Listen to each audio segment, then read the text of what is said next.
Yes. I'm wearing a loose floral in April. The rules are out the window. It's getting warmer and I'm trapped in the house. I can wear whatever I like.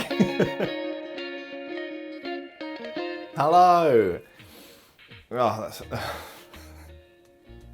I'm going crazy. So, good morning. We are on day 14. I'm going mad for iced coffees lately. So yeah, we are on day 14. So it's officially 2 weeks since lockdown started. How are you doing? Great. I'm so glad to hear that. Glad to hear that you're thriving.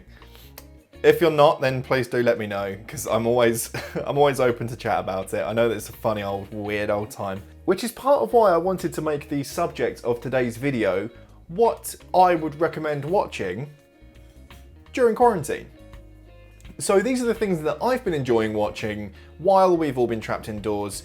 You know, I know I did a video earlier that was kind of like, you know, I'll put a link to it like here, about the things that like I watch for comfort. And this is more about like just stuff that I have enjoyed watching while we've been in, right? So stuff that I would recommend you watch. There is, God, countless hours of entertainment available to us now that we can pick at, you know, we can choose at the top,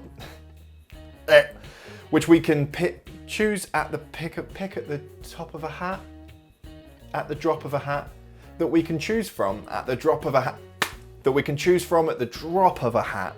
So that's basically we can watch whatever we want whenever we want. So that makes it hard to choose, right? Because they've got this like paralyzing choice available to you. So I just thought, you know, maybe if I told you a couple of the things I'm watching, it might make it a bit easier for you to choose one evening, right? Anyway, that's enough rambling opening. Let's just get into it.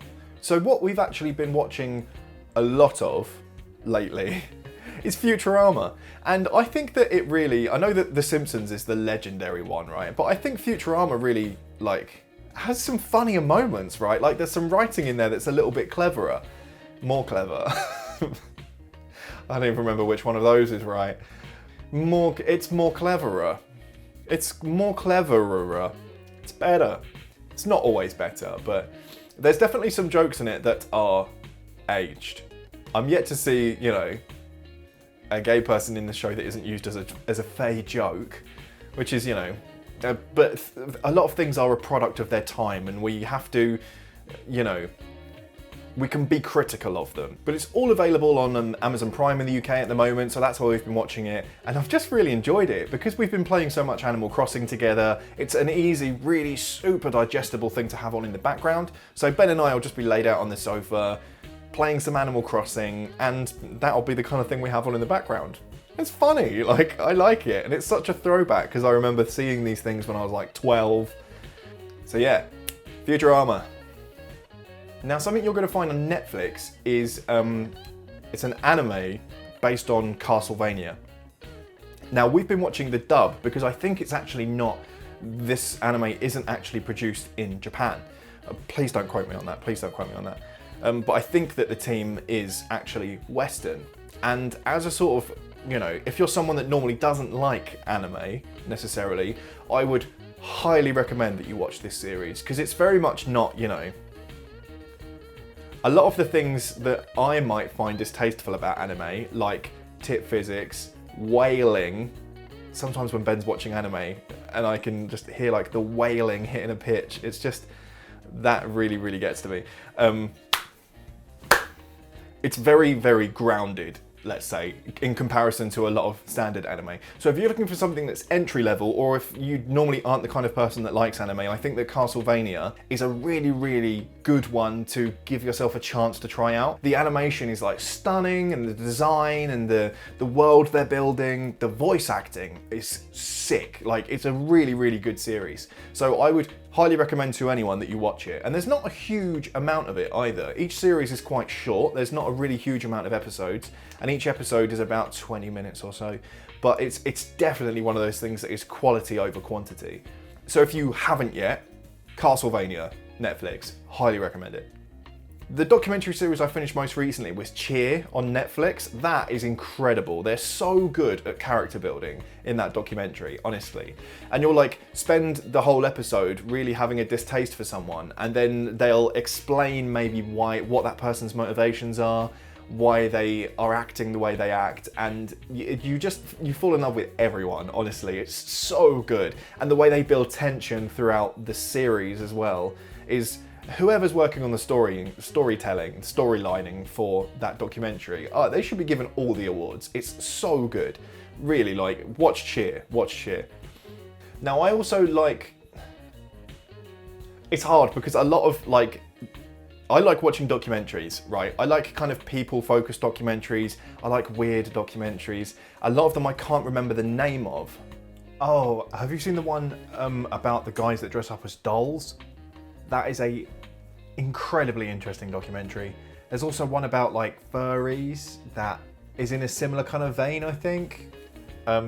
But I had to look up where to find that. It's because I saw a clip from it and I was like, I have to see that. If you've got any like documentaries that are about weird human stories, you need to tell me.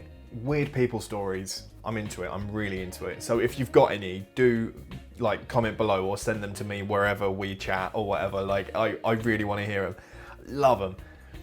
And also, unsurprisingly, I've been watching a lot of Disney movies because now Disney Plus is out in the UK. Ben and I have, again, it's like a background thing. While we're playing Animal Crossing together or having a cute moment like that, we've had Disney movies on in the background, starting with some of our favourites, which tend to be like the less mainstream ones, like the middle ground kind of, not the early princess ones, but like the mid-range ones. Like we're huge fans of Lilo and Stitch, Atlantis, is it? I think it's Atlantis, isn't it? Lilo and Stitch, Atlantis, Hercules, love them, love all of them so much. And those are the 3 we've watched so far. I think we watched them all in one day. So we have plenty more of those to watch, absolutely. I love Lilo and Stitch so much, man. It's so cute. And then when you're older and you realise that it's actually like a comment on tourism in a lot of ways as well. It's just really interesting. And I just love their little relationship. I love the design of everything. Like, nobody's design has any harsh lines or corners. Everything's so rounded and like cute and adorable and podgy, and I just really love it. Even like the designs of the spaceships and stuff, like they're rounded, right? There's no corners or sharp. It's just kind of, they're really, really cool. I really, really love the design. I think that the people that were on the design team for that film really, really do deserve good praise. Same for like Atlantis. I really like Atlantis. In a lot of ways, like it's not very good.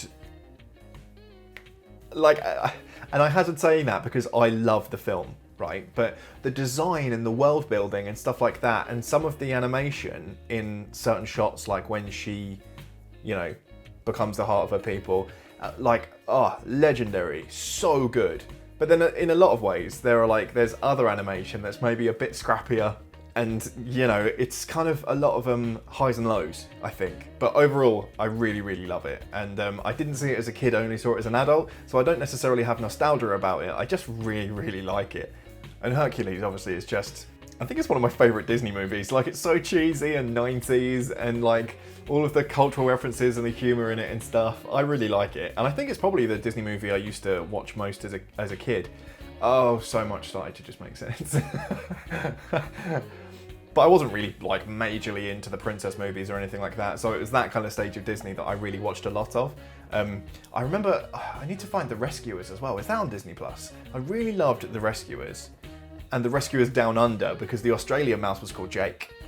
There are some things already that I've got lined up in my head that I want to watch. Like, I want to use this. There are certain movies Ben doesn't like and won't watch, but that I really want to watch. And this seems like a good time to do it. But some of that includes scary movies, and I don't want to watch those by myself. And then there are documentaries that, like Tiger King, that everyone's talking about. And in terms of like a weird people story, that just seemed to tick all the boxes. I know I'm going to love that when I get around to watching it. And also the way that the quarantine has affected the YouTube shows that I watch is actually really interesting.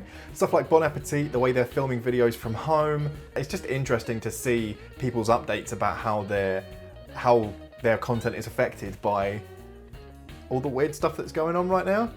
But that's some of the things that I watch and that I like watching.